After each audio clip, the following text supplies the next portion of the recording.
दोस्तों, वहां खूनी संघर्ष ने विकराल रूप ले लिया है। ईरान समर्थित हूती विद्रोहियों ने तेल समृद्ध मारिब प्रांत में जमकर मिसाइलें और ड्रोन बरसाए। ताजा रिपोर्ट के मुताबिक इस हमले में 10 लोग शहीद हो गए, जिनमें 8 सरकारी जवान और 2 बेकसूर नागरिक शामिल हैं। अब तक का आंकड़ा और भी खौफनाक है, क्योंकि कल ही 58 सैनिक मारे गए थे। संयुक्त राष्ट्र ने साफ चेतावनी दी है कि यमन अप्रैल 2022 के बाद से कभी भी बड़े पैमाने के युद्ध के इतना करीब नहीं था। सऊदी अरब ने लाल लकीर खींचते हुए कहा है, हम बेकार नहीं बैठेंगे, यानी आने वाले दिनों में ये इलाका और भी भड़क सकता है। यूक्रेन से एक बहुत दर्दनाक अपडेट। रूसी सेना ने रातों रात राजधानी कीव के ब्रोवरी जिले में कई ड्रोन हमले किए। इस हमले में 3 लोगों की मौत हो गई और दिल दहला देने वाली बात यह है कि इन तीनों में एक मासूम बच्चा भी शामिल है। 3 और लोग घायल हैं, जिनमें एक और बच्चा है। ड्रोन का मलबा 3 जगह गिरा, जिससे कई मकान और गाड़ियां चकनाचूर हो गई और आग की लपटों ने पूरे इलाके को अपनी चपेट में ले लिया। ये जंग अभी थमी नहीं है और हर रोज नई त्रासदी सामने आ रही है। तेल की दुनिया में बड़ा उलटफेर। ईरान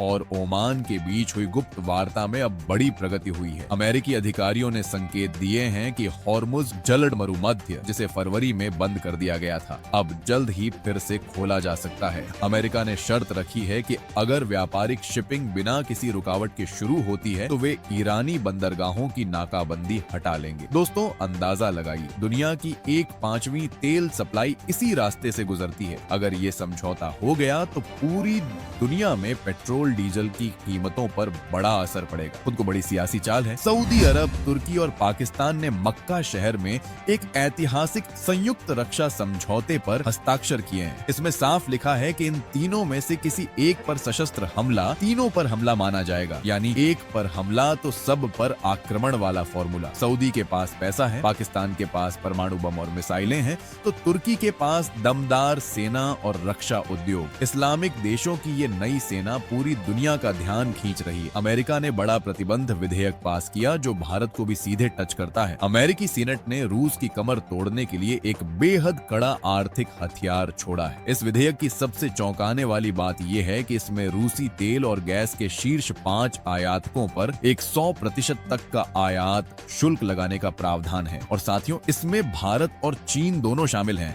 मतलब अगर भारत रूस से तेल खरीदता है तो उसे अमेरिकी बाजारों में अपनी दूसरी चीजों पर भारी जुर्माना भरना पड़ सकता है। हालांकि हमारे सूत्रों के मुताबिक नई दिल्ली अभी सार्वजनिक तौर पर चुप है, लेकिन कूटनीतिक स्तर पर इस कदम को अनुचित दबाव माना जा रहा है और जल्द ही विश्व मंच पर इसके खिलाफ आवाज उठाई जा सकती है। एक तरफ युद्ध है तो दूसरी तरफ ये बड़ा टैरिफ युद्ध खड़ा होता नजर आ रहा है। कुदरत का कहर, टाइफून डॉल्फिन। प्रशांत महासागर में उठा सुपर टाइफून डॉल्फिन ने अब तक भारी तबाही मचाई है। पहले इसने जापान के ओकिनावा को नोचा, जहां 160 किलोमीटर प्रति घंटे की रफ्तार से हवाएं चली। 6 लोग गंभीर रूप से घायल हुए। 50,000 से ज्यादा इमारतों की बिजली गुल हो गई और अमेरिकी सैन्य ठिकानों को भी नुकसान पहुंचा। अब ये तूफान चीन के पूर्वी तट फुजियान जेजियांग की तरफ बढ़ रहा है। चीन ने एहतियातन दर्जनों बंदरगाह बंद कर दिए, 80,000 मछुआरों को सुरक्षित बुला लिया और करीब 5 लाख नागरिकों को अलर्ट कर दिया गया है। मौसम विभाग ने 6 मीटर तक ऊंची लहरों और भारी बाढ़ की चेतावनी दी है।